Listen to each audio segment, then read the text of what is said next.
kembali bertanya ya Pak soal isu reshuffle kabinet Pak. Gimana reshuffle kenapa?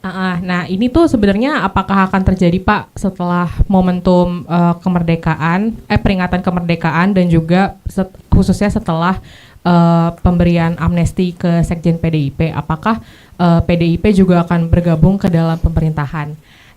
Sama izin nanya juga Pak soal tadi nota keuangan dan 17 Agustus Pak untuk mantan maksudnya untuk presiden dan wakil presiden periode terdahulu yang akan hadir di nota keuangan dan juga upacara, apakah sudah terkonfirmasi Pak? Apakah Pak Jokowi dan Bu Megawati akan hadir di agenda tersebut?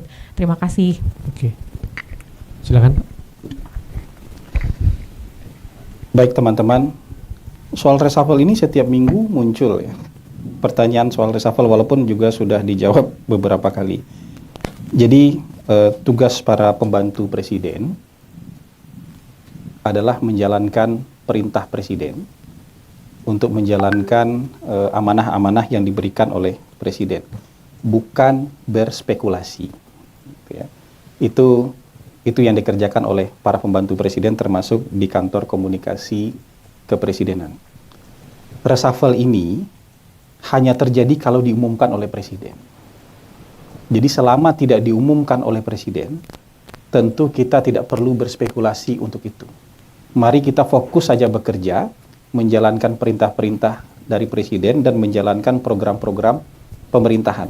Kalaupun itu ada nanti, ya kita akan tahu begitu diumumkan oleh presiden. Kira-kira itu jawabannya, ya teman-teman. Nah, untuk soal siapa yang hadir di pidato kenegaraan presiden besok, yang jelas undangan sudah disampaikan kepada seluruh presiden yang pernah memimpin Indonesia, wakil presiden yang pernah memimpin Indonesia. Kita berharap besok akan menjadi momen persatuan nasional, kerukunan para elit politik, sehingga kita berharap besok seluruh presiden, seluruh wakil presiden yang pernah memimpin Indonesia itu bisa hadir dalam pidato kenegaraan besok. Kita harapkan bisa seperti itu. Yang jelas undangan sudah dikirimkan ke beliau masing-masing. Oke. Silakan pertanyaan berikutnya. Ya. Pertanyaan selanjutnya dari Emir. Terima kasih Pak, saya Emir Pak dari CNBC. Ya. Masih berkaitan dengan nota keuangan APBN 2026 Pak. Apakah nanti dalam pidato ada pidato nota keuangan presiden di MPR itu akan mengumumkan juga terkait dengan kenaikan gaji dan tunjangan PNS ya Pak ya. Terus juga untuk selain dari itu, apakah ada hal-hal lain yang akan disampaikan sama presiden terkait dengan seperti program prioritas baru dari pemerintah atau seperti apa? Terima kasih Pak.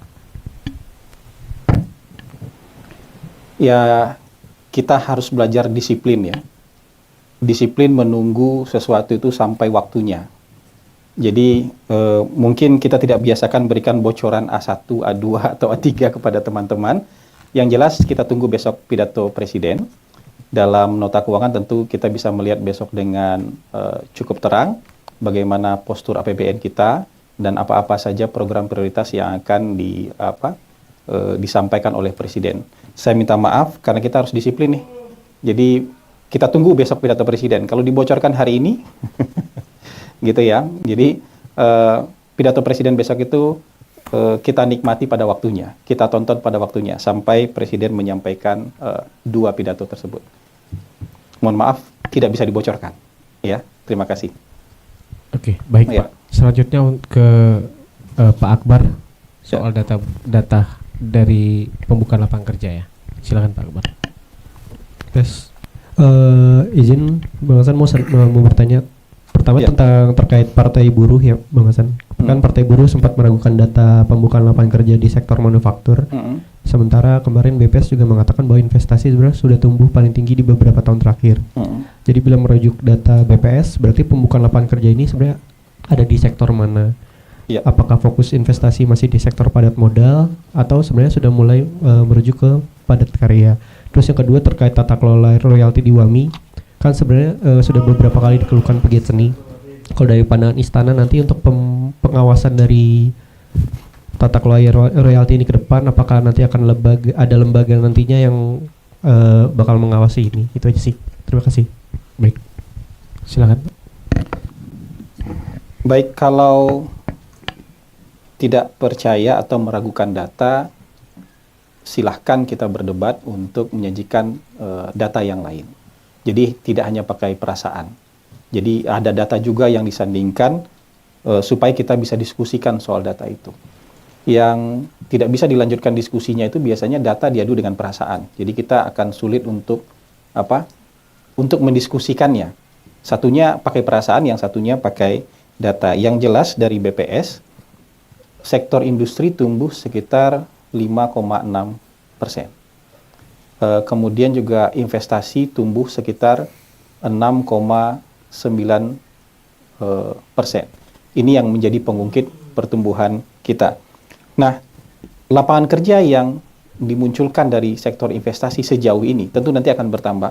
Sejauh ini 1,259 juta, 1.259.000. Jadi itu lapangan kerja yang tercipta dengan investasi yang ada sampai Agustus tahun 2025. Jadi kalau misalnya ada yang meragukan, silakan munculkan data yang lain. Jadi kita kalau mau berdebat data dengan data, jadi bisa enak. Jadi kita bisa telusuri ini kira-kira titik mana yang harus kita diskusikan. Tapi kalau hanya dengan pernyataan atau dengan perasaan, tentu kita tidak bisa komentar lebih jauh. Nah, sektor investasi yang sudah terrealisasi sampai pertengahan tahun ini berdasarkan data dari Kementerian Investasi, 5 sektor terbanyak itulah sektor industri logam dasar, sektor transportasi dan telekomunikasi, sektor pertambangan, sektor perumahan dan kawasan industri. Ada kawasan industri, artinya juga industri tumbuh di situ. Kira-kira itu penjelasan yang bisa kita berikan. Untuk pertanyaan berikutnya tadi adalah soal royalti, ya. Kan sudah ada lembaga, ya, lembaga yang berdasarkan undang-undang itu dibentuk untuk memfasilitasi penghargaan terhadap para seniman supaya hasil karya mereka itu mendapatkan penghargaan dan apresiasi yang layak.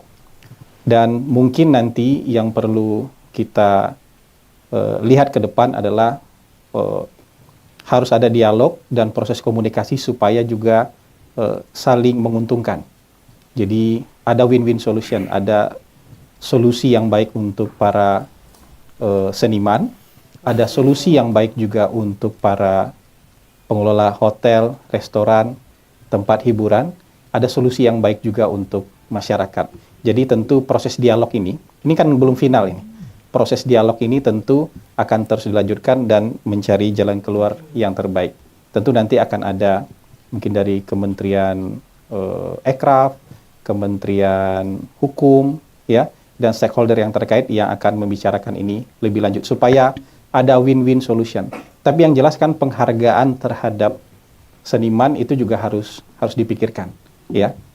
Apresiasi terhadap hasil karya-karya mereka juga harus dipikirkan. Dan kita belum terbiasa dengan ini. Kita step by step nanti akan mencari jalan keluar untuk hal ini. Terima kasih. Yang lain? Oke, pertanyaan terakhir, Ya. silakan.